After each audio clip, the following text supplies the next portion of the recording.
Download aplikasi Tarbiyah Sunnah di handphone Anda. Tersedia di Google Play dan App Store. Bismillahirrahmanirrahim. Assalamualaikum warahmatullahi wabarakatuh. Alhamdulillah. Wassalatu wassalamu ala rasulillah wa ala alihi wa ashabihi wa mawallah wa man tabi'ahum bi ihsanin ila yaumil qiyamah. Wa ba'd. Hadirin jamaah Masjid Al-Mukarramah yang Allah muliakan, para pendengar radio Tarbiyah Sunnah Bandung, juga radio-radio lain, pemirsa beberapa TV dan para netizen. Kita kembali berjumpa melanjutkan kajian tentang alam kubur. Pertemuan yang lalu kita sudah membahas 3 penyebab orang diazab di alam kubur. Pertama, namimah. Kedua, tidak bersuci setelah buang air kecil. Dan yang ketiga, korupsi. Kita teruskan. Keempat, kelima, keenam, dan ketujuh. 4 poin langsung. Karena keempat-empatnya diterangkan dalam satu hadis. Hadisnya sahih riwayat Imam Bukhari dari Samurah bin Jundub radhiyallahu an. Kata Samurah, kana Nabiyu alaihi salatu wassalam idza shalla salatan aqbala alaina biwajhihi faqala man ra'a minkumul lailata ar-ru'ya qala fa in ra'a ahadun qassaha wa yaqulu masyaallah. Adalah Nabi SAW bila selesai salat, beliau suka menghadapkan wajahnya kepada kami. Jadi sunnahnya imam seusai salat, seusai salam, baca Allahumma antas salam istighfar dulu 3 kali. Astaghfirullah, astaghfirullah, astaghfirullah. Lalu Allahumma antas salam minkas salam, tabarakta ya dzal jalali wal ikram. 3 kalimat saja yang diucapkan oleh beliau seusai salat. Lalu menghadapkan wajahnya ke arah makmum. Lalu beliau bertanya, ada enggak di antara kalian yang tadi malam mimpi? Kalau ada, ceritakan. Itu selalu begitu. Suatu hari beliau bertanya lagi, ada enggak di antara kalian yang tadi malam mimpi? Kami menjawab, tidak ada. Beliau berkata, lakinni ra'aitul lailata rajulaini atayan fa akhadha biyadayya fa akhrajani ilal ardil muqaddasah fa idza rajulun jalisun wa rajulun qa'imun biyadihi kalubun min hadid yudkhiluhu fi sadqihi hatta yablugha qafah thumma yaf'alu bi shadqihi al-akhar mithla dhalik. Adapun aku tadi malam bermimpi. Mimpi Nabi itu wahyu ya, bukan sekedar bunga tidur. Tapi ada pelajaran, ada penjelasan syariat dari mimpi itu. Aku berjumpa dengan 2 orang lelaki. Kedua-duanya memegang kedua tanganku, lalu aku dibawa keluar ke sebuah tempat yang suci, yang bersih. Di sana aku melihat ada orang yang duduk. Di sampingnya ada orang berdiri. Yang berdiri ini memegang satu tongkat besi tajam di tangannya. Tiba-tiba itu tongkat besi ditusukkan ke rahangnya, ke rahang orang yang duduk sampai tembus ke tengkuk. Terus dia lakukan ini ke yang kirinya. Cabut lagi, utuh lagi. Tusuk lagi, cabut lagi, utuh lagi. Begitu seterusnya. Qultu, aku bertanya, mahada, ada apa ini? Qala, kedua lelaki tadi berkata, intaliq, ayo kita pergi lagi. Fantalaqna hatta ataina ala rajulin muttaji'in ala qafah. Wa rajulun qa'imun ala ra'sihi bifahrin aw sakhratin fayasdakhu bihi ra'sah fa idza darabahu tadahdaha al-hajar fantalaqa ilayhi liya'khudhahu fala yarji'u ila hadha hatta yalta'ima ra'suhu wa 'ada ra'suhu kama huwa fa'ada ilaihi fadharabahu. Tibalah kami di suatu tempat. Di tempat itu ada orang yang berdiri di atas tengkuknya. Berbaring di atas tengkuknya. Ada lagi yang berdiri di sampingnya, di arah kepalanya, di tangannya memegang batu besar. Tiba-tiba batu besar itu ditimpakan ke kepala orang yang berbaring tadi. Sampai pejet kepalanya. Kemudian menggelindinglah batu itu. Orang itu pergi untuk mengambil kembali batu itu dan kembali ke tempat tadi.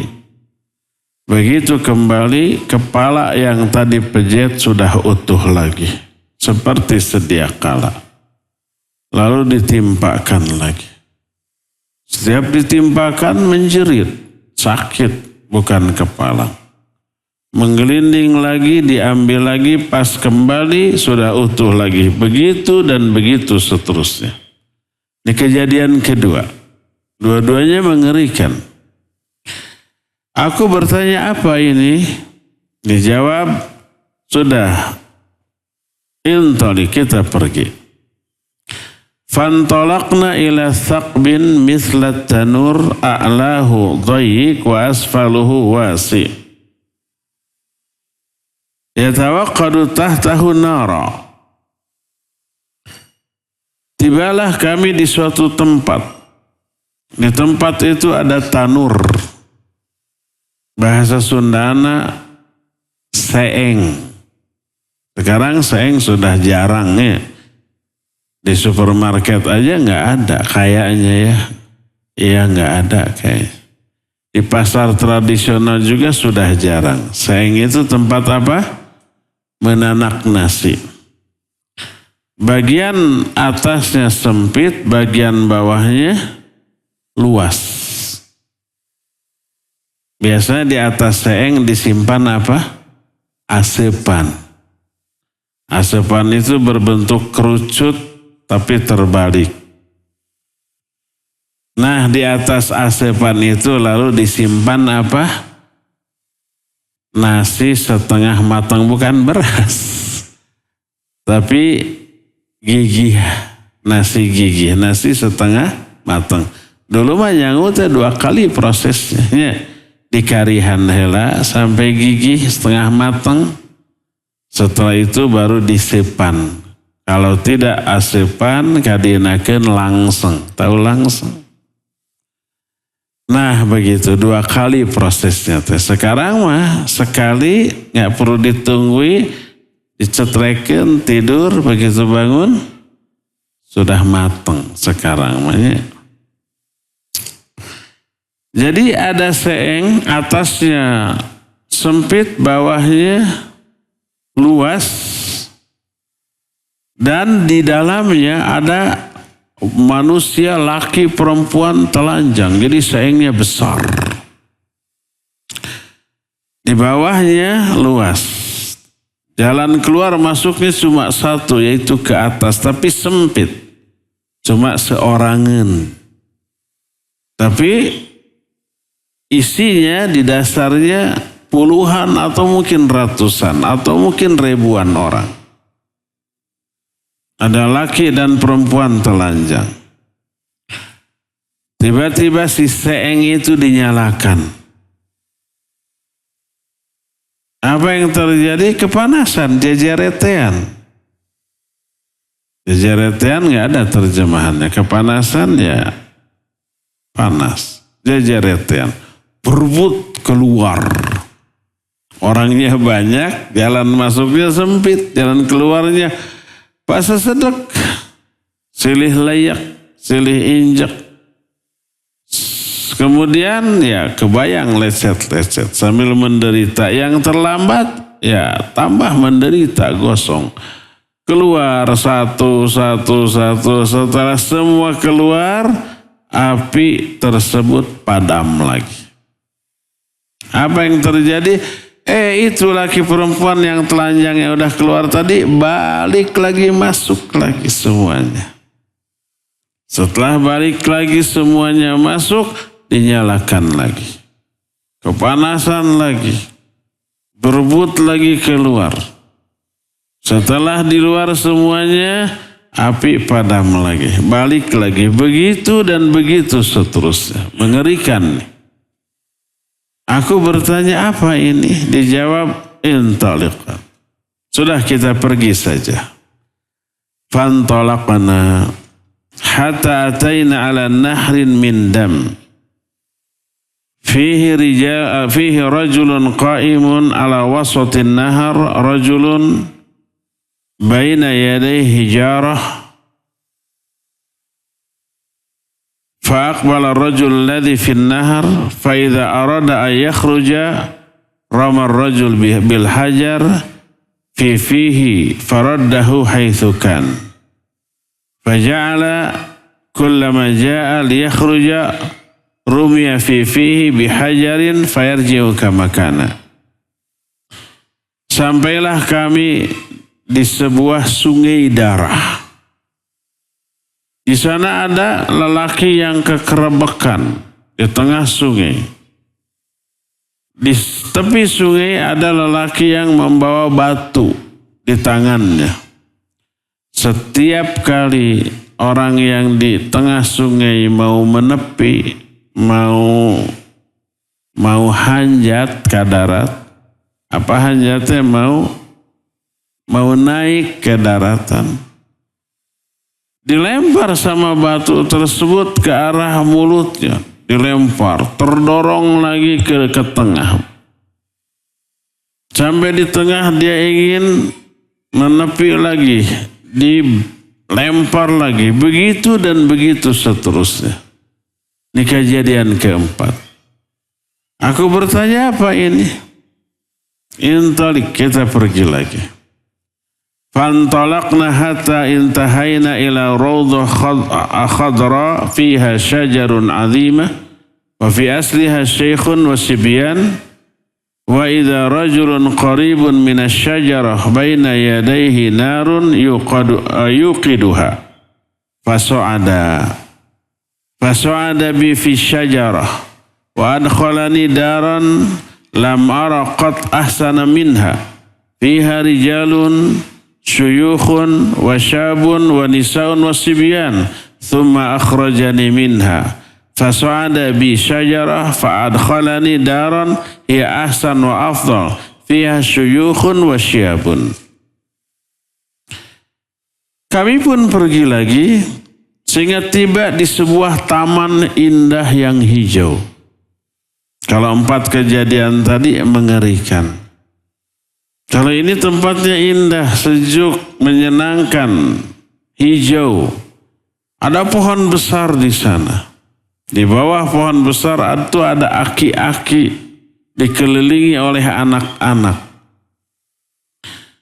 Dan tiba-tiba ada seorang dekat pohon itu, laki-laki lain yang di tangannya ada api.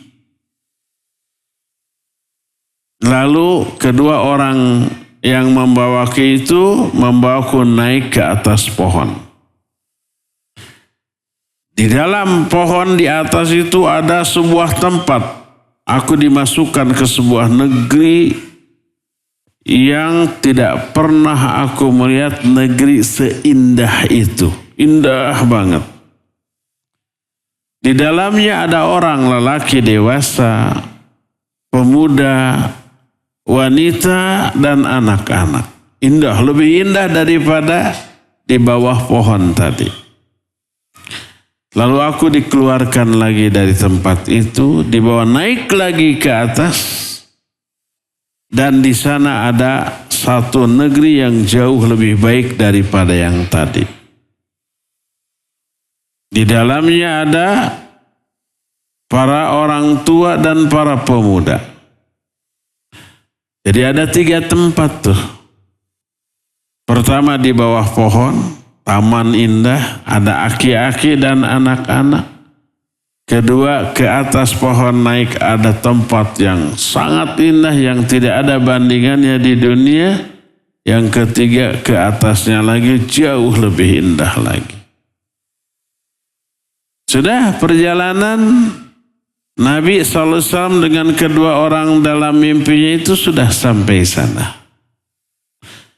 Lalu setelah selesai Nabi SAW bertanya, "Tawaftu manil lailah fa akhbirani amma ra'ait."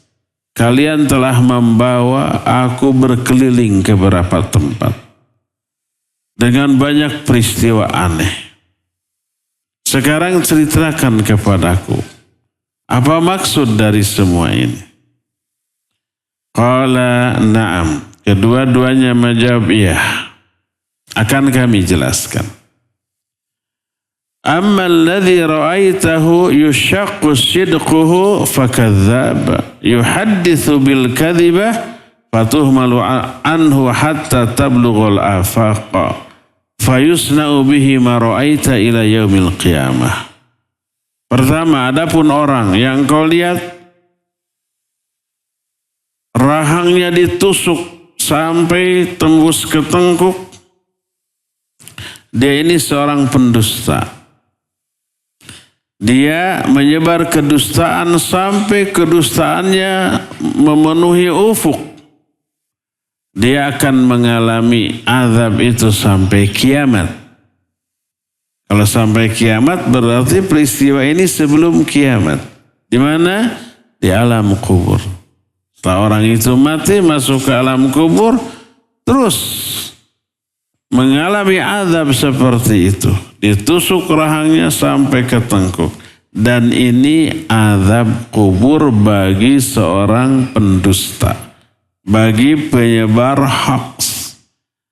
Kalau dulu orang berdusta hanya secara lisan saja. Kalau sekarang dengan jempol, melalui HP, melalui gadget, laptop, komputer, melalui media sosial. Saat itu diketik, saat itu diposting, saat itu menyebar ke seluruh dunia. Bayangkan kalau yang kita post itu kedustaan. Baik berita, kejadian ternyata salah. Terlebih aib orang. Kita ikut menyebarkannya ternyata salah. Apalagi berdusta atas nama Allah dan Rasulnya. Berdusta atas nama Rasul SAW menyebarkan hadis dhaif atau palsu. Ini ada hadis begini, oh bagus disebarkan, padahal bukan hadis. Atau hadis tapi dhaif, bukan dari Nabi SAW. Kata Nabi SAW, la takdzibu alayya, fa innal kadhiba alayya laysa kal kadhibi ala ahadikum. Faman kadzaba alayya muta'ammidan falyatabawa maq'adahu minan nar. Hadis ini mutawatir. Bahkan disebut satu-satunya hadis yang disepakati mutawatir lafzi. Kalau yang lain-lain diikhtilafkan, ada yang menyatakan mutawatir, ada yang tidak. Kalau ini sepakat mutawatir lafzi. Lafaznya mutawatir. Jangan kalian berdusta atas namaku. Karena berdusta atas namaku tidak sama dengan berdusta atas nama orang lain. Karena ucapan Nabi kan hadis, sumber hukum, sumber agama. Kalau ada omongan orang lain, lalu diaku-aku itu ucapan Nabi, nanti jadi bagian dari agama, para sumbernya dari omongan orang. Bahaya itu. Siapa yang berdusta atas namaku, siap-siap untuk menempati tempat duduk dalam neraka. Ancamannya luar biasa. Makanya walaupun ini urusan agama, kalau ada yang masuk ke inbox kita di media sosial tentang artikel, ada hadis di sana, jangan lalu dulu disebar. Khawatir ini hadis palsu. Sok, kalau menjelang bulan Rajab, selalu ada yang masuk ke media sosial kita. Siapa yang memberi, Nabi selalu berkata, siapa yang tahukan datangnya bulan Rajab, maka akan begini. Gitu kan ada? Palsu itu hadis itu. Menjelang Ramadan, ini jihad paling besar. Nabi menyatakan raja'na minal jihadil asghar ilal jihadil akbar. Qila umal jihadil akbar, qal jihadun nafas. Ini palsu hadisnya. Kita baru pulang dari jihad kecil menuju jihad besar. Apa jihad besar itu? Jihad melawan hawa nafsu. Ini palsu hadisnya. Utlubul ilma minal mahdi ilal lahad. Tuntutlah ilmu sejak dari buayan sampai masuk lubang lahat.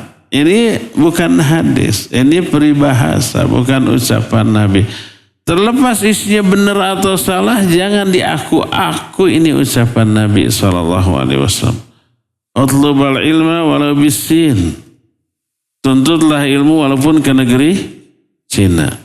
Ini palsu hadisnya. Hubbul watan minal iman. Cinta tanah air sebagian dari iman. Ini palsu hadisnya.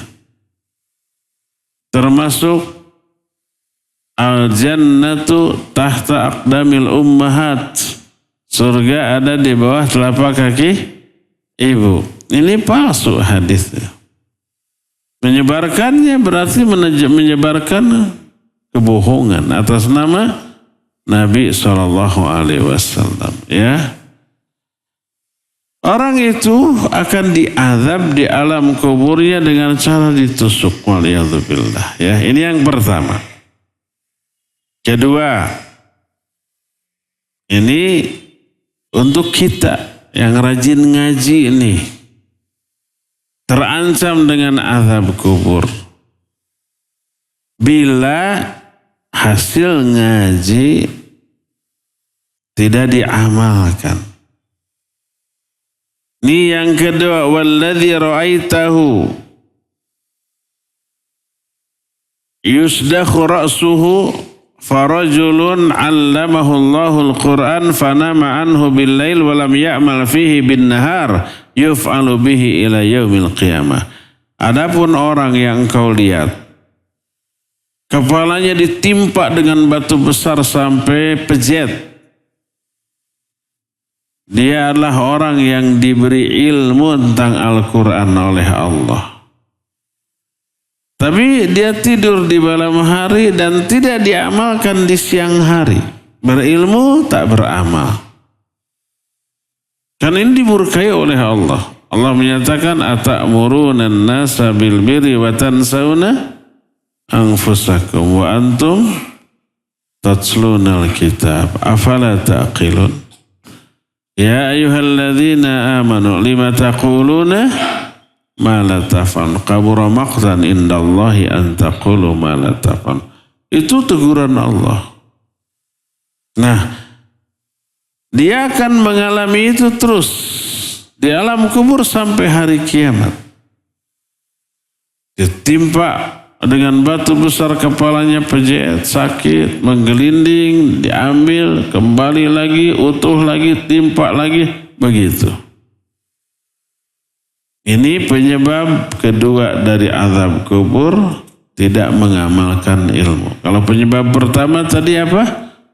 Penyebar hoax, pendusta. Yang kedua, orang yang tidak mengamalkan ilmu. Berat. Ternyata orang yang sudah berilmu, iya kalau gitu gak mau berilmu aja. Gak mau belajar. Kalau nggak mau belajar, tidak akan diazab dengan cara itu. Diazabnya dengan cara yang lebih hebat lagi. Kalau bodoh tentang agama, ya. Sering saya ungkap kebodohan sumber segala macam keburukan, penyimpangan. Tidaklah orang berbuat syirik kecuali karena kebodohan. Tidaklah orang berbuat kufur kecuali kebodohan. Tidaklah orang berbuat bid'ah, berbuat dosa, berbuat maksiat kecuali karena kebodohan. Bodoh itu sumber segala keburukan. Bodoh itu penyakit. Maka azabnya jauh lebih dahsyat dibanding orang berilmu tak beramal. Jadi satu-satunya jalan bagi kita belajar beramal. Berilmu, beramal. Belajar, amalkan. Belajar, amalkan. Gitu. Ketiga, walladzi ra'aitahu fi thaqab fahum zunnat. Ketiga, adapun orang yang kamu lihat di seeng tadi, ditungku, laki perempuan telanjang dibakar, mereka adalah para pezina.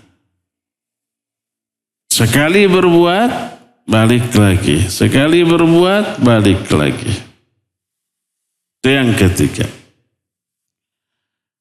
Keempat, walladzi ra'aitu fin nahar akilur riba. Adapun orang yang kau lihat di sungai darah, itu pemakan riba. Itu 4 jenis azab bagi 4 jenis orang yang melakukan 4 jenis dosa. Pendusta, tidak mengamalkan ilmu, pezina, terakhir pemakan riba. Wa syekhu fi asli syajarah Ibrahim alaihissalam wa sibyan haulahu auladun nas. Adapun orang tua aki-aki yang engkau lihat di bawah pohon itu Nabi Ibrahim.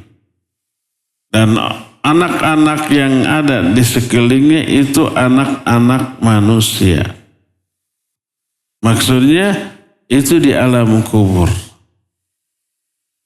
Dan anak-anak manusia maksudnya anak-anak yang meninggal sebelum baligh. Di alam kuburnya mereka diasuh oleh Nabiullah Ibrahim.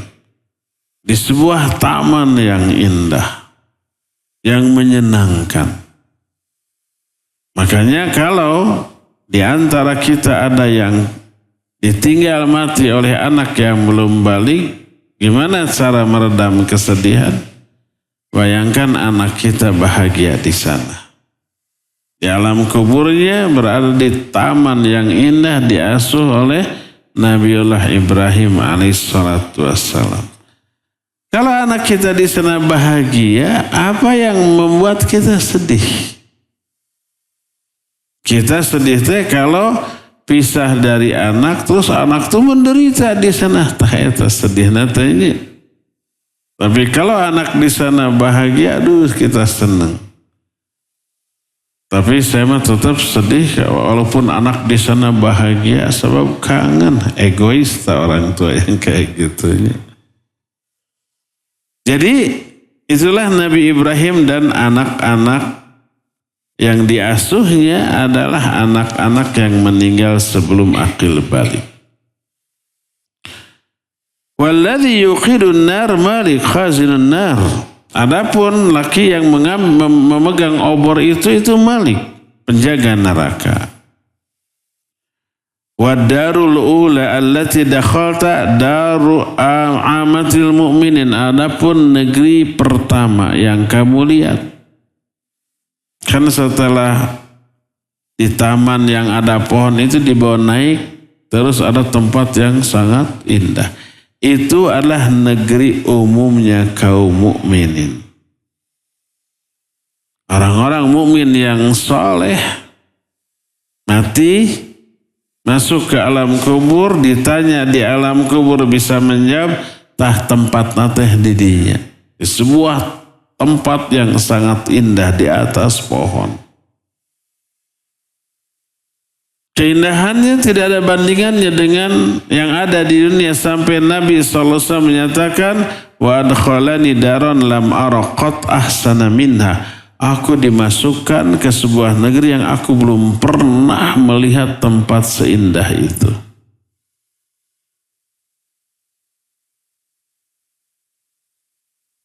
Terus wa amma hadhihi dar fadaru syuhada. Adapun tempat ini yang sekarang kita tempati, yang lebih indah tadi, inilah negerinya para syuhada.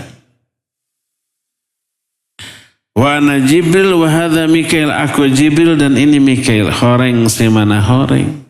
Ternyata dua orang yang membawa Nabi di alam mimpi itu siapa? Jibril dan Mikail. Farfa ra'saka. Sekarang angkat kepalamu, hai Muhammad. Artinya tanggah, bukan diangkat. Tanggah tuh, lihat. Ada apa di atas? Farafa'tu ra'si. Aku menengadah. Fa'idha fauqi mithlas sahab. Tiba-tiba di atasku aku lihat seperti sebuah awan. Indah luar biasa. Qala Jibril Mikail itu berkata, dzaka manziluka. Itu tuh tempatmu nanti setelah kamu mati. Di sono. Lebih indah daripada tempatnya para syuhada sekarang ini nih. Itu yang disebut dengan Ar-Rafiqul A'la. Ketika Nabi SAW mau meninggal, beliau menyatakan Allahumma Ar-Rafiqul A'la. Itu jawaban beliau ketika ditanya, hai Muhammad, kamu mau hidup beberapa lama lagi? Atau kamu mau mati tapi kamu nanti akan ditempatkan di Ar-Rafiqul A'la. Satu tempat di alam kubur yang dikhususkan untuk para nabi. Beliau menyatakan Allahumma Ar-Rafiqul A'la. Ya Allah, aku lebih memilih Ar-Rafiqul A'la. Akhirnya meninggal beliau dan itu tempat. Jadi kata Jibril dan Mikail, ini kan sekarang belum mati tuh. Tuh tempatmu tuh nanti. Nggak kelihatan bagaimana dalamnya. Cuma kelihatan seperti segumpal awan. Kita aja di sini melihat ke atas itu awan. Aduh, kayaknya kalau kita bisa di sananya. Indah, enak, sejuk, itu bisa gogoleran di awan, empuk nanti kabayang. Padahal awan itu bukan tempat tidur, hanya sebuah tempat yang super indah. Yang dalamnya nggak tahu. Dan Nabi SAW ingin tahu apa yang ada di dalamnya dan ingin ke sana. Kata beliau, da'ani adkhulu manzili. Biarkan aku lihat tempatku nanti. Aku ingin ke sana, ingin lihat salol gitu. Salol itu seapa? Selol. Qala, berkata Jibril dan Mikail, innahu baqiya laka umrun lam tastakmilhu. Falau istakmalta ataita manzilak. Gak bisa. Masih ada sisa umur yang harus kamu sempurnakan dulu. Habiskan dulu sisa umurmu di dunia. Maka setelah umurmu sempurna baru kamu bisa masuk ke tempatmu. Kebayang nggak ya? Orang yang sudah tahu tempat yang akan didatangi itu indah luar biasa. Walaupun belum didatangi. Kita masih di tempat yang kumuh umpamanya. Walaupun di tempat kumuh ada bunga ngengatuh hatanya. Tuh nanti kalau sudah tiba waktunya saya kembali ke tempat yang sangat indah. Begitu. Nabi SAW sudah lihat surga. Sudah lihat kondisi alam kubur untuk para mukmin yang soleh, para syuhada. Cuma belum melihat untuk beliau. Indahnya nggak kebayang tuh. Kembali ke dunia, walaupun dunia banyak dipenuhi dengan penderitaan, tapi bunga ngangwe sih karena hati-hatinya. Duh nanti ingin ke sana, tidak sabar ingin ke sana. Kebayang dah tuh, ngabayang-bayang eta lagi sholat juga bakal khusyuk. Karena apa? Karena pernah melihat tempat yang super indah, surga dan seterusnya. Kita aja sekarang ngontrak dulu ya, 1-2 tahun. Kenapa? Karena rumah kita sedang direnovasi. Istana yang megah gitu. Selevel hotel bintang 7. Tapi pembangunannya lama tuh 2 tahun gitu. Sementara tinggal dulu di rumah kontrakan yang agak kumuh. Gimana perasaan kita riang nanti ini hanya sementara lah, nanti setelah selesai kita pindah ke sana. Ada rumahnya 10 level, setiap level ada kolam renang, kalau bocor manjur ke handap dan seterusnya. Hadis ini diriwayatkan oleh Imam Bukhari dalam kitab Sahih Bukhari yang menjelaskan 2 hal. Ada azab kubur, ada nikmat kubur. Azab kubur tadi 4 bentuk yang diceritakan dengan 4 sebab. Yaitu pertama, pendusta diapain? Ditusuk rahangnya sampai tembus ke tengkuk. Yang kedua, yang tidak mengamalkan ilmu dikumaha, ditimpa sama batu kepalanya. Yang ketiga, dibakar di naseeng. Siapa mereka? Para pezina. Dan keempatnya, kekerebekan di sungai darah, yaitu para pemakan riba. Adapun yang memperoleh nikmat kubur, pertama anak-anak yang mati ketika anak-anak. Kedua, mukminin yang saleh. Yang ketiganya, syuhada, para syuhada. Nah keempatnya para nabi ya. Itulah bentuk azab dan nikmat kubur. Ada yang rinci yaitu 4 tadi, ada yang umum. Adapun nikmat kubur masih bersifat umum. Hanya menjelaskan tempat. Apa yang dilakukan oleh anak-anak dan kesenangan mereka, jenis kesenangan mereka di sana kayak gimana tidak diceritakan. Tempat orang-orang mukmin yang soleh hanya tempatnya indah. Apa yang dilakukan di sana di hadis ini tidak diceritakan. Tapi nanti ada rincian jenis-jenis nikmat kubur.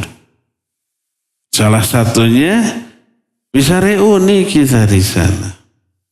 Dengan teman-teman yang sama-sama memperoleh nikmat kubur, saling mengunjungi, iya. Emang saling mengunjungi menyenangkan? Ya iyalah, adanya tempat di tempat nongkrong di dunia, ada kafe. Itu sepi apa penuh? Kadang sepi, kadang penuh. Tapi kalau tempatnya enak, bagus, penuh. Kenapa? Karena mereka mendapatkan kepuasan ketika ngumpul sama orang-orang yang satu circle, satu frekuensinya. Seneng, bisa tiap malam tuh walaupun uang keluar. Itu baru di dunia loh. Apalagi di alam kubur ya. Jadi salah satu bentuk kenikmatan. Bisa ketemu orang tua, saudara, adik, kakak di alam kubur. Bisa kalau semuanya memperoleh nikmat kubur. Yang tidak bisa bertemu dengan orang yang memperoleh azab kubur. Itu mah nggak bisa, sebab harus diazab. Kalau umpamanya yang diazab di alam kubur bisa minta izin silaturahmi ke orang yang dapat nikmat kubur atau tiap detik kemudian silaturahmi. Ganjang kan itu ayah si montong di situ bisa begitu nanti. Akhirnya tidak mengalami azab kubur terus. Yang mengalami azab kubur nggak bisa keluar. Yang mengalami nikmat kubur bisa saling berkunjung. Nanti kita akan bahas beberapa bentuk nikmat kubur setelah kita selesai membahas bentuk-bentuk azab kubur. Jadi hadis tadi menerangkan 4 jenis amalan penyebab azab kubur. 1, berdusta, menyebar hoax. Yang kedua, tidak mengamalkan ilmu. Yang ketiga, zina. Yang keempat, makan riba. Waliyadzubillah, semoga Allah Azza wa Jalla menjauhkan kita dari seluruh amal buruk penyebab azab kubur. Kelima, hati-hati. Penyebab azab kubur adalah yang kelima ya berarti. Kelima teh hari ini katanya. Dengan pertemuan yang lalu jadi ke-8-nya. Ke-8. Sekarang yang ke-8 adalah hutang yang tak terbayar, yang tak dibayar kata. Beda antara di dengan ter. Kalau ter mah teu kahajanya. Kalau di mah dihaja. Berkata para ulama, wa mimma yadzurrul mayyita fi qabrihi ma alaihi min dainin. Di antara hal yang memberi madarat ke mayit di alam kuburnya adalah hutang. Sebuah hadis dari Sa'ad bin Atwal radhiyallahu anna akhahu mata wa taraka 300 dirham wa taraka iyalan. Qala fa'aradtu an unfiqaha ala iyalihi. Qala faqala li nabiyullah sallallahu alaihi wasallam, inna akhaka mahbusun bidainihi fadhhab faqdi anhu. Fadhahabtu faqadaitu anhu thumma ji'tu. Qultu ya Rasulullah qad qadaitu anhu illa dinaraini idda'at suma imra'atun wa laysat laha bayyinah. Qal a'tiha fa innahu muhiqqah. Wa fi riwayatin shadiqah. Sa'ad al-Atwal punya saudara kandung, adik atau kakak. Saudara ini mati dan dia meninggalkan 300 dirham. 1 dirham itu sekarang senilai kalau beli 70.000, kalau jual 60.000. Anggaplah 70.000. 70.000 rupiah. Kalau 300 dirham berarti berapa ya? 300 kali 70.000. 3 kali 7? 21. 70.000 nolnya 4. 300 nolnya 2. 4 tambah 2. 6. Jadi 21 juta ya. Meninggalkan uang 21 juta. Dan dia meninggalkan juga keluarga. Berkata Sa'ad, aku ingin memberikan harta peninggalan adikku ini ke keluarganya. Tapi berkatalah Nabi SAW kepadaku, sesungguhnya saudaramu ini terhalang dari nikmat kubur karena hutangnya. maka pergilah engkau dan lunasi hutangmu, hutangnya. Maka aku pun pergi, lalu aku bayar hutangnya. Setelah selesai, aku berkata kepada Rasul SAW, ya Rasulullah, telah aku lunasi hutang adikku, kecuali 2 dinar yang diklaim oleh seorang wanita, tapi dia nggak punya bukti. Jadi wanita itu ngaku, saudara punya hutang ke saya 2 dinar. 1 dinar itu sebanding dengan 4,25 gram emas. Jadi kalau harga emas sekarang 1 juta, 4 gram berapa? 4 juta, 4 juta 250, 4 juta lah. Satu itunya ya, 1 dinarnya. Berarti kalau 2 dinar, 2 juta. 8 juta, 8,5 juta. Ini ada wanita ngaku, tapi dia nggak punya bukti. Gimana? Apa kata Nabi SAW? A'tiha fa innaha muhiqqah. Berikan, bayarkan, karena dia benar. Dalam riwayatnya karena dia jujur. Nah, ini hadis menunjukkan bahwa hutang yang belum terbayar memberi madarat di alam kuburnya. Dijelaskan lagi di dalam hadis yang lain, kata Nabi SAW, innahu ma'surun bidainihi anil jannah. Di akhirat nanti orang ini terhalang dari masuk surga. Ada sebuah hadis yang diterima dari Samurah bin Jundub, Nabi SAW suatu saat salat jenazah. Dalam riwayat lain salat subuh. Falamman sarafa, ketika beliau selesai, beliau berkata, ahahuna min ali fulanin ahadun, di sini ada enggak keluarga si fulan? Si fulan ini yang mati, yang disolatkan ini. Fasakatal kaum. Orang-orang diam. Wa kana idza ibtada'u bisyai'in sakatu. Biasanya memang kalau Nabi bertanya dengan pertanyaan pertama, orang-orang suka diam. Sampai 3 kali. Setelah 3 kali baru ada menjawab. Baru ada yang menunjukkan, huwadza, ada wahai Rasulullah tuh si fulan. Si fulan ini saudaranya orang yang mati ini. Faqama rajulun min muakhirin nas, ada orang berdiri dari belakang. Saya ya Rasulullah, saya kerabat si mayit. Apa kata Nabi SAW? Ma manaka fil maratainil ulayain an takuna ajabtani amma anni lam unawwih bi ismika illa li khairin. Apa yang menghalangimu untuk memenuhi panggilanku di 2 panggilan pertama? Aku tidak akan menyebut namamu kecuali untuk kebaikan.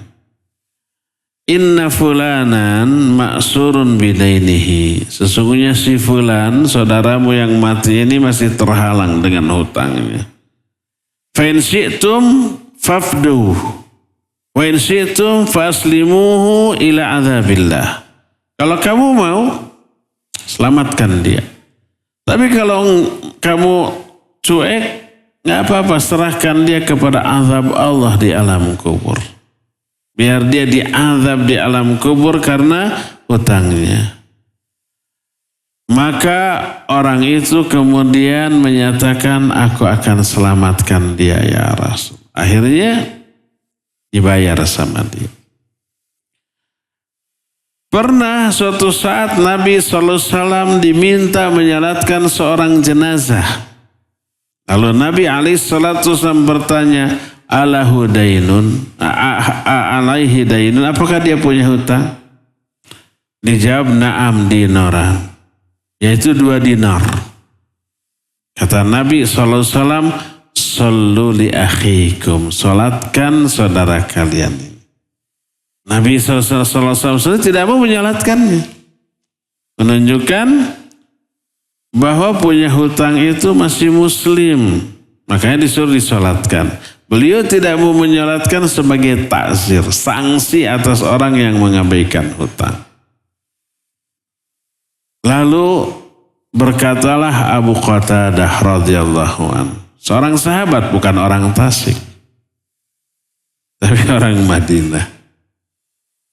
Ya Rasulullah, salli alaihi huma alaiya. Wahai Rasulullah, salatkan dia. 2 dinar hutang dia biar tanggungan saya. Apa kata Nabi SAW? Huma alaika wa huwa min huma bari. 2 dinar itu tanggunganmu dan si mayit ini berlepas diri dari hutang itu. Menjawab ya. Akhirnya beliau mensalatkan. Esoknya Nabi SAW ketemu lagi dengan Abu Qatadah radhiyallahu an, lalu ditanya, hal qadaitahuma, apakah sudah kamu bayar 2 dinar tadi? Dijawab, sudah ya Rasulullah. Kalau begitu dia selamat dari azab kubur. Semua hadis tadi menjelaskan bahwa salah satu penyebab orang diazab di alam kubur adalah hutang yang tidak dibayar. Padahal dia memiliki kemampuan untuk membayar. Adapun kalau orang itu berhutang kemudian bertekad mau membayar, sudah berusaha ke sana kemari belum terbayar juga, sampai mati tidak terbayar. Terus ahli warisnya sama, tidak punya apa-apa. Pajenggut-jenggut jengnu dugul. Kata Nabi SAW, wa ana waliyuhu, aku yang akan menjadi penanggung jawabnya. Kalau betul di kalangan umatnya ada yang berhutang untuk keperluan yang mendesak, untuk makan, untuk berobat, itu ya, nggak ada lagi. Dan dia berusaha untuk melunasi tapi tidak mampu sampai mati, itu tanggungan Nabi SAW. Adapun yang dijelaskan dalam hadis-hadis tadi, orang yang berkemampuan tapi tidak membayar. Bahkan ada tapi lebar, daripada dia bayarkan hutang lebih baik digolangkan heula atau diberikan keperluan yang sebenarnya tidak begitu mendesak. Nah ini menunda-nunda pembayaran hutang di saat mampu dosa. Zalim mutilul ghina zulmun. Menunda-nunda pembayaran hutang padahal mampu itu sebuah kezaliman. Inilah yang keberapa? Yang ke-8. Yang ke-8 dari apa? Penyebab diazab di alam kubur. Yang ke-9 ini banyak disalahfahami orang. Banyak difahami secara salah oleh orang. Hadisnya ada dan hadisnya sahih diriwayatkan oleh Imam Bukhari di dalam kitab sahihnya dan juga oleh Imam Muslim. Penyebab yang ke-9 seorang diazab di alam kuburnya adalah pertemuan yang akan datang kita bahas karena ini panjang. Ya cukup waktu untuk menjelaskan ini dalam waktu singkat, cukup sampai di sini saja. Kita sekarang masuki sesi tanya jawab wa sallallahu ala nabiyina Muhammadin wa ala alihi wa sallam.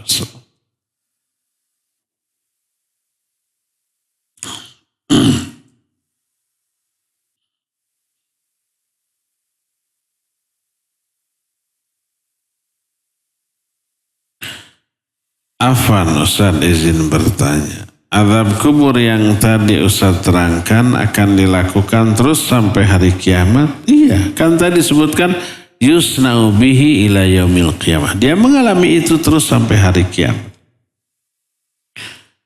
Apakah ada kelanjutan dari siksaan atas dosa setelah kiamat? Ada terus. Di akhirat dosanya, azabnya jauh lebih dahsyat. Lebih hebat daripada apa yang dialami di alam kubur. Seperti Fir'aun, umpama oleh Allah dijelaskan, an-naru yu'raduna alaih. Ghuduwa wa asya. Kata Allah, api neraka dihembuskan setiap pagi dan petang kepada kuburan alam kubur Fir'aun dan bala tentaranya. Terus, dan pada hari kiamat, adkhilu ala Fir'aun asyaddal azab. Masukkan Fir'aun dan tentaranya ke azab yang lebih hebat, lebih dahsyat. Jadi kelanjutannya demikian.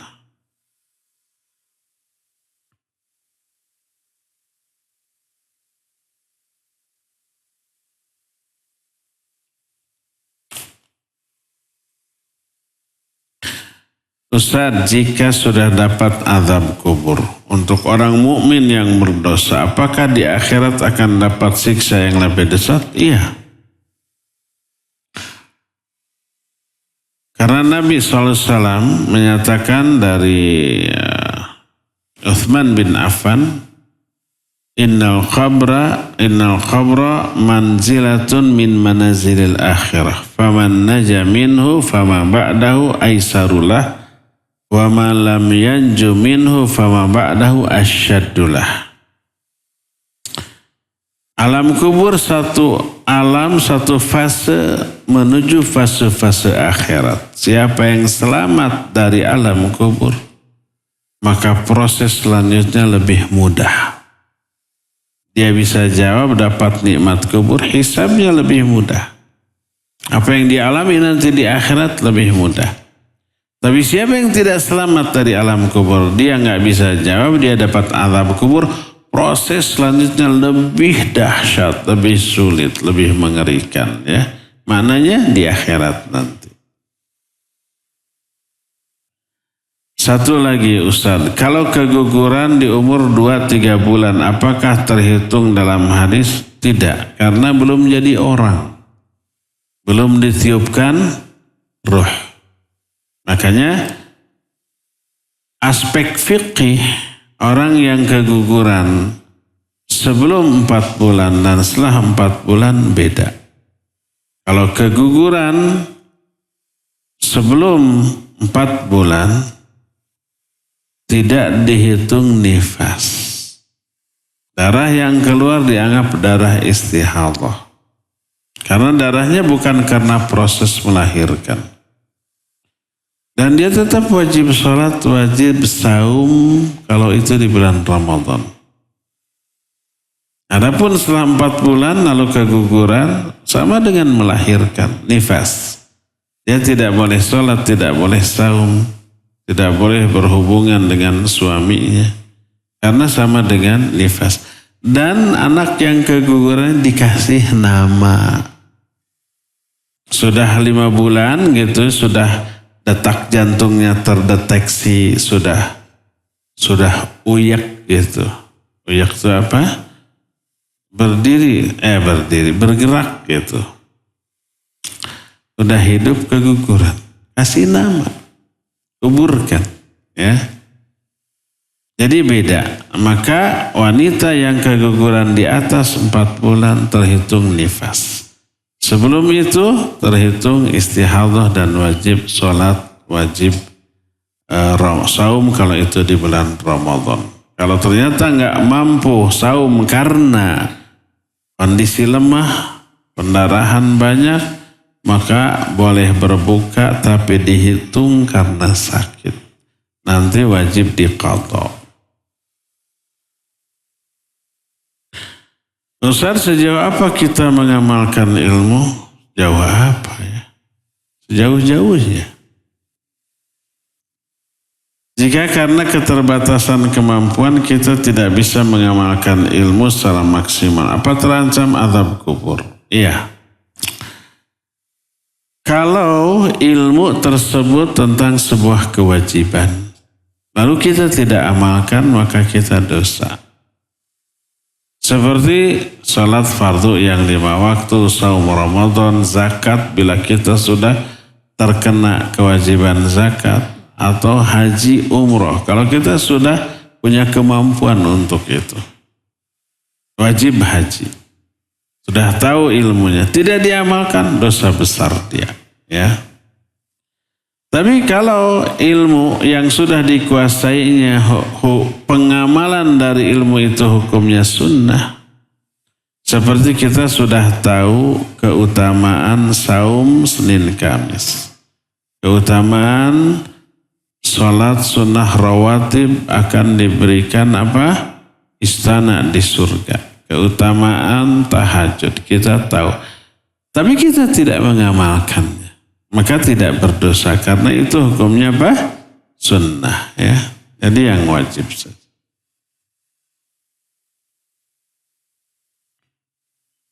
Bagaimana menyikapi sebuah berita tentang seorang yang sesat akidahnya tersebar kabarnya. Katanya kita harus hati-hati dalam mengambil ilmunya. Iya.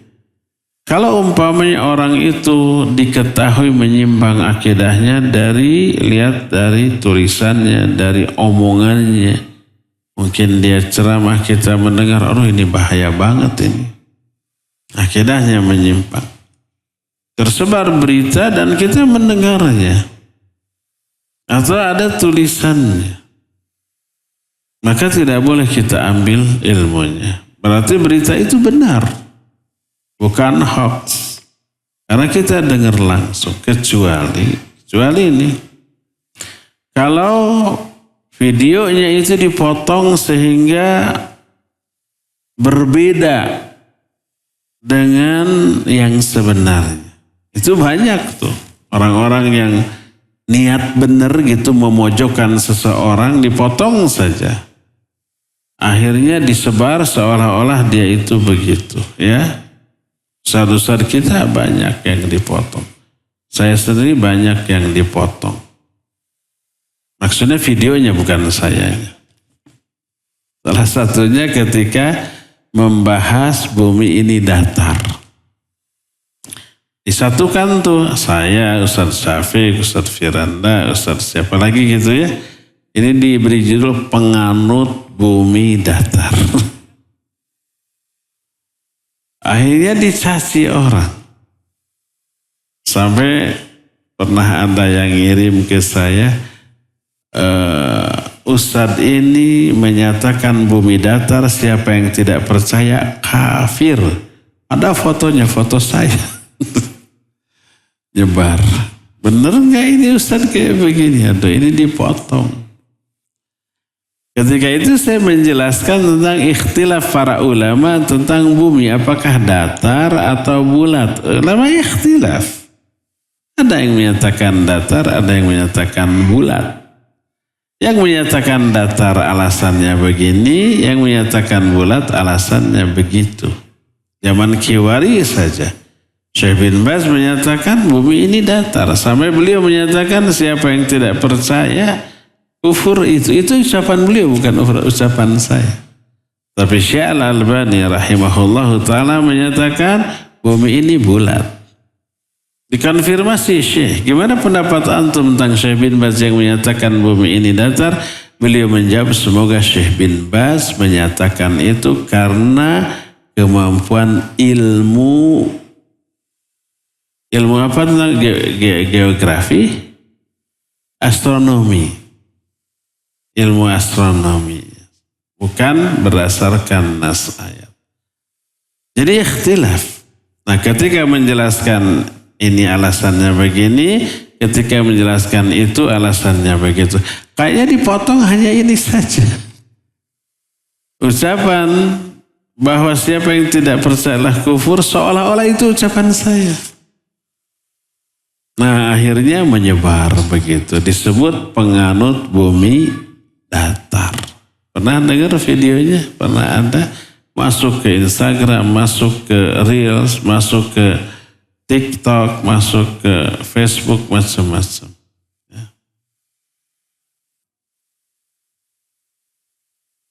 Bagaimana kita menyikapinya? Ya tabayun, benar nggak orang ini ngomong begini atau hanya dipotong? Kalau hanya sepotong jangan percaya dulu. Cari video utuhnya gitu. Mungkin setelah dicari video sudah didengarkan, ya ternyata itu potongan itu tidak benar. Ada kalanya dipotong tapi benar poin itu. Terus orang yang mengatakannya, denger dong dari awal, jangan ini saja. Dengar dari awal, ternyata benar kesimpulannya begitu. Nah kalau begitu benar ya. Pokoknya tabayun dulu.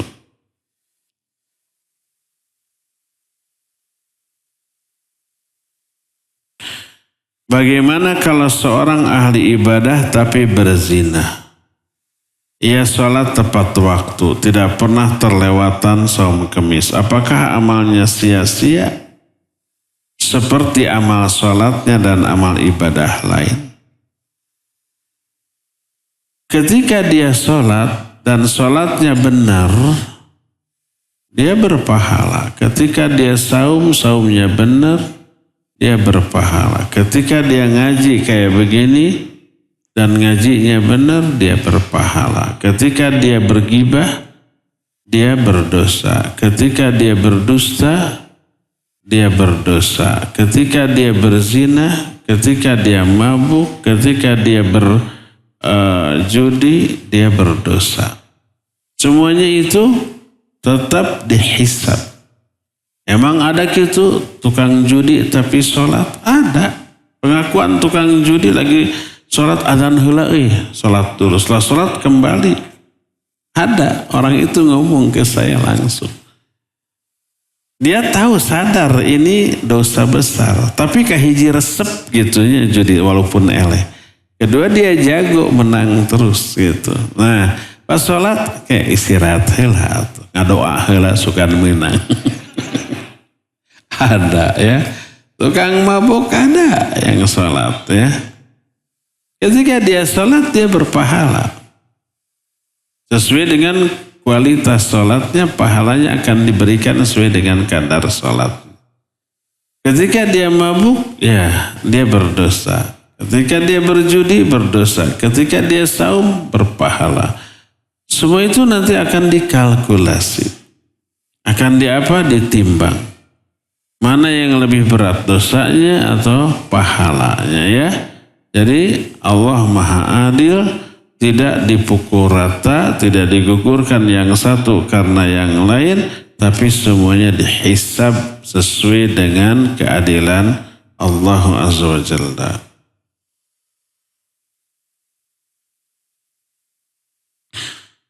Jika kita ragu apa najis atau tidak, lantas sholatnya diqadha saat syuruk. Apa ini hukumnya, boleh? Jika kita ragu najis atau tidak. Ya, contoh umpama kita sudah memakai baju ini yakin sudah dicuci, suci gitu. Terus kita pakai. Nah, kemudian kita ke WC. Kita tidak yakin apakah waktu kencing kecipratan apa tidak. Tidak yakin, tapi mungkin gitu ya. Maka bagaimana sikap kita kalau kita tidak yakin terkena najis, berarti kita badan kita suci. Kenapa? Karena asalnya badan kita, baju kita suci. Itu ya sesuatu yang diyakini. Lalu muncul keraguan-raguan. Kena najis enggak? Kena najis ya? Kena najis tidaknya ragu. Tapi hukum asal bahwa itu suci itu sudah yakin. Maka kaidah menyatakan al-yaqin la yuzalu bisyak. Keyakinan tidak bisa dihilangkan karena keraguan-raguan. Tadi kita sudah yakin badan kita, baju kita suci. Lalu ragu kena najis apa tidak, maka keraguan ini tidak bisa mengalahkan keyakinan tadi. Ya, itu kalau ragu. Umpamanya kita dari rumah ngaji ke sini di tengah jalan kita duduk di bangku, di emper, duduk di shelter bis kota nunggu bis gitu ya. Mungkin nggak di tempat yang kita duduki tadi ada najis, ada yang kencing di sana? Karena kan kalau malam-malam di shelter suka bau pesingnya, berarti ada yang kencing. Mungkin nggak pakaian kita kena najis? Mungkin, tapi tidak pasti, ragu. Adapun tadi dari rumah kita yakin baju ini suci bersih, badan kita suci bersih, itu sesuatu yang diyakini. Lalu datang keraguan, najis nggak.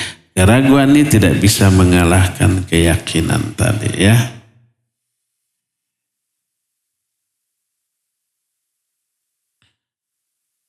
Lantas sholatnya diqadha saat suruk apa boleh? Sholat apa? Sholat subuh gitu? Sebab saya batuk sebelum subuh. Takutnya ada pipis yang keluar. Namun terus melakukan sholat dan diqadha saat sampai rumah jam 6:30 karena saya ragu. Kalau batuk suka pipis gitu? Kalau umpamanya pertama kita harus sudah wudu. Yakin, bersih.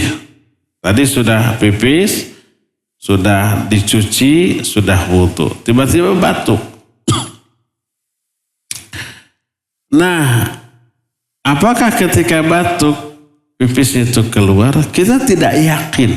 Sama dengan yang tadi kasusnya ya. Kecuali kalau kita merasa, ditinggali basuh gini. Dicolek, diamban, nyawe hangser. Berarti itu mah yakin. Tapi kalau tidak, umpamanya begitu batuk, siga aya nu kaluar tapi henteu gitunya. Hanya siga, berarti ragu tuh. Keraguan ini tidak mengalahkan keyakinan tentang sucinya kita ya.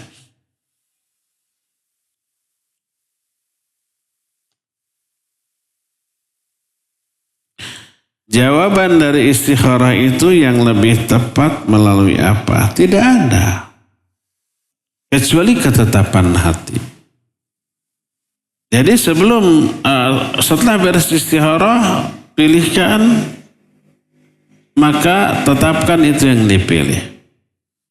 Tidak harus melalui mimpi, ditunggu mimpi itu ngimpi. Ini ikhwan ini cocok gak untuk saya? Terus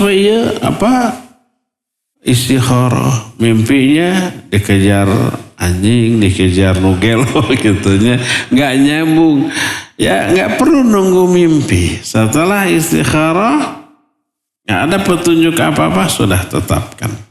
Kadang ada petunjuk ya, kadang melalui mimpi mungkin atau melalui kejadian. Umpamanya nih kita dilamar oleh seorang ikhwan. Kalau ini akhwat, atau kita yang akan nembak akhwat tersebut, istikharah dulu. Ternyata setelah beres istikharah, besoknya terbongkar dia ada aib.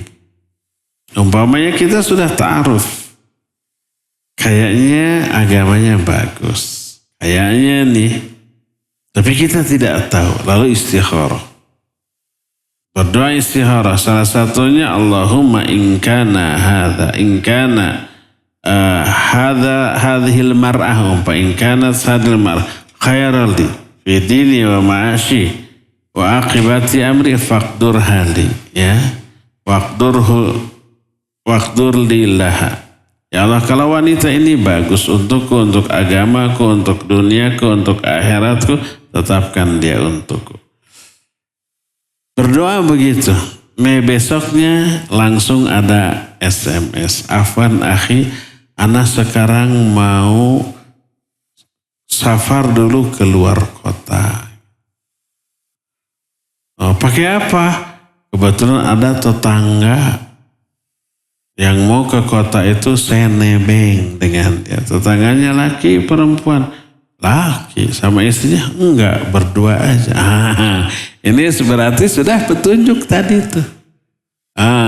ketahuan, ini safar tanpa mahram, padu-duaan lagi dengan lelaki.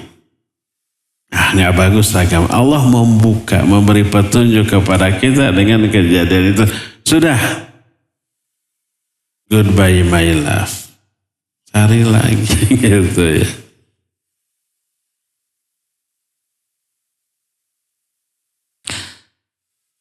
Kalau uzur untuk laki-laki tidak sholat wajib berjamaah di masjid apa saja? Pertama kalau sakit ya, nggak bisa ke masjid. Kedua kalau hujan,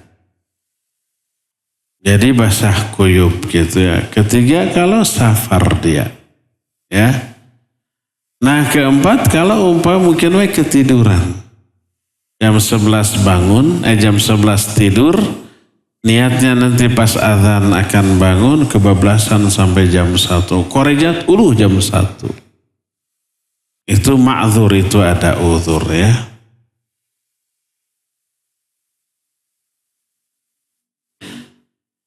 Misal capek sudah bekerja lalu tidur hingga nggak pergi ke masjid. Ya kalau tertidur, ketiduran, iya. Tapi kalau sengaja capek azan kayak capek keneh gitu. Terus saya tidur, itu dosa. Paksakan diri kita walaupun capek, nanti kan sholatnya tidak sambil lari-lari. Bangun, wudhu, kemudian pergi dulu ke masjid, sholat, nanti tidur setelah sholat ya. Kalau tertidur nanti jam 11 capek nih.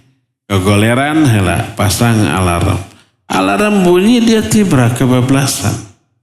Pas bangun jam 1 di luar kemampuan dia, maka ma'zur.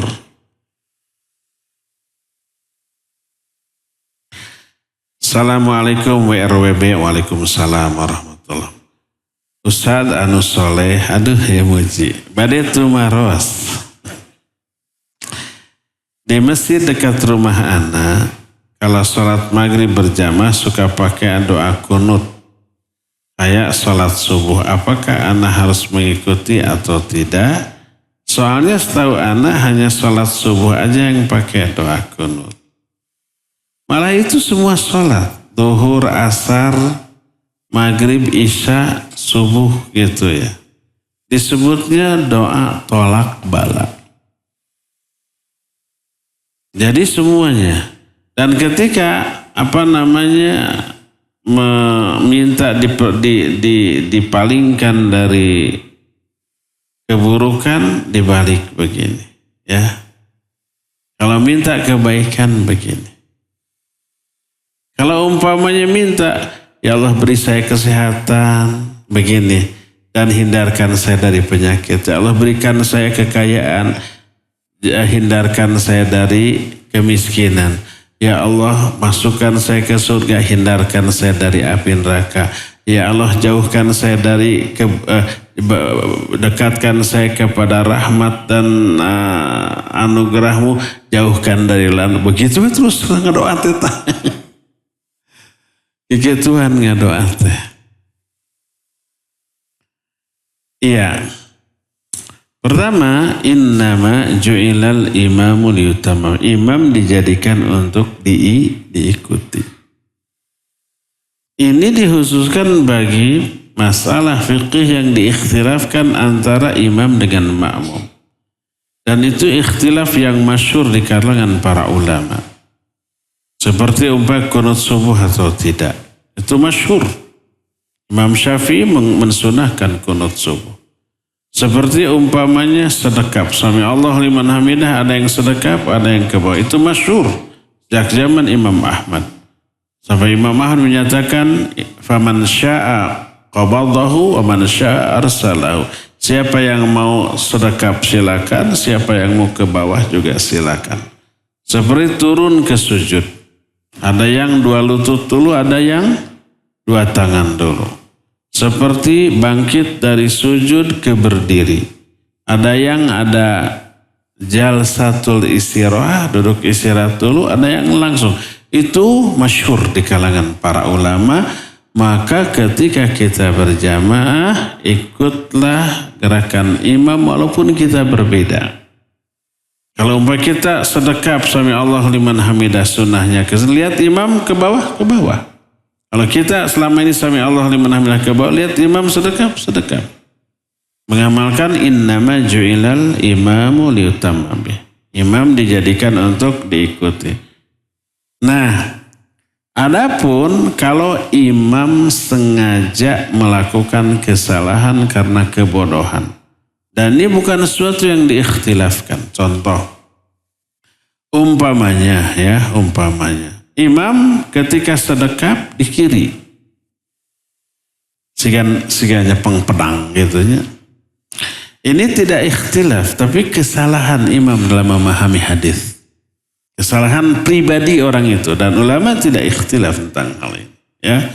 Atau umpamanya karena kelalaian imam ketika duduk di antara dua sujud, sunnah Nabi SAW kan kaki kiri dihamparkan, ya, kaki kanannya diberdirikan lalu duduk.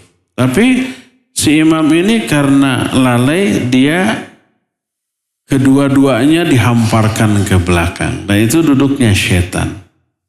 Dan dia begitu karena bukan berpendapat begitu, tapi karena tidak tahu aja. Maka kesalahan imam di sana tidak boleh untuk untuk diikut. Contoh sujud. Sujud itu jarak antara perut dengan kedua paha itu agak ada space. Terus si kedua tangan disimpan sejajar dengan bahu atau dengan telinga. Dua-duanya ada. Ada imam yang ketika sujud itu kedua tangan disimpan di samping lutut kiri kanan. Terus sujudnya begitu. Ada yang lihat purak gitunya, ninggalin lagi sareksek. Jangan diikuti. Tetaplah kita sujudnya seperti yang dicontohkan oleh Rasul SAW. Jadi kalau yang dilakukan oleh imam sesuatu yang menyimpang dari syariat tidak boleh diikuti. La ta'ata li makhluqin fi maksiatil khaliq. Nah, kunut selain kunut subuh, kalau kunut subuh diikhtilafkan, ya imam kunut kita kunut, walaupun kita sendiri tidak. Tapi kalau selain kunut subuh dan selain kunut nazilah, seperti kunut tolak bala, sama sekali nggak ada. Di dalam agama ini ada namanya kunut tolak bala, nggak ada. Di setiap sholat, seumur hidupnya kunut terus. Maka kita jangan mengikutinya, karena itu bukan masalah yang diikhtilafkan di kalangan para ulama, ya. Wallahu a'lam. Adapun kunut subuh, ya ada yang mensunahkan dan ada hadisnya. Walaupun hadisnya dhaif, ada yang ulama yang berpendapat sunnah, maka kita ikuti.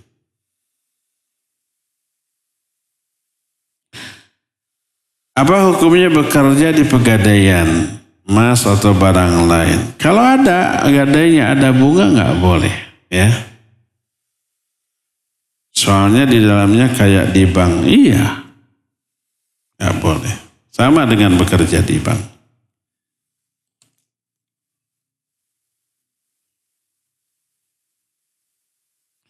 Apa bedanya kita dengan ormas lain? Ada dua ormas yang disebut di sini tapi tidak saya bacakan. Ya beda lah, mereka mah ormas, kita mah tidak, bukan. Itu pertama, ya. Yang kedua nih, bahwa ormas yang disebut di sini akidahnya khususnya akidah asma wa sifatnya cenderung kepada Asy'ariyah yang menetapkan nama dan sifat-sifat Allah berdasarkan ra'yu dan menolak sebagian sifat Allah. Yang dua ini, sebab dulu saya aktif di kedua ormas ini juga ketika muda banget maksudnya, ya. Itu ketika bujang aktif di sini, jadi tahu, dan guru-guru saya juga orang-orang sana dulunya. Jadi tahu. Jadi akidahnya cenderung Asy'ariyah. Dan itu perbedaan yang kuat. Para kitab yang digugulung sama Fathul Majid, Syarah Kitab Tauhid, itu sama dipelajari. Tapi akidahnya tetap Asy'ariyah dalam bab asma was sifat.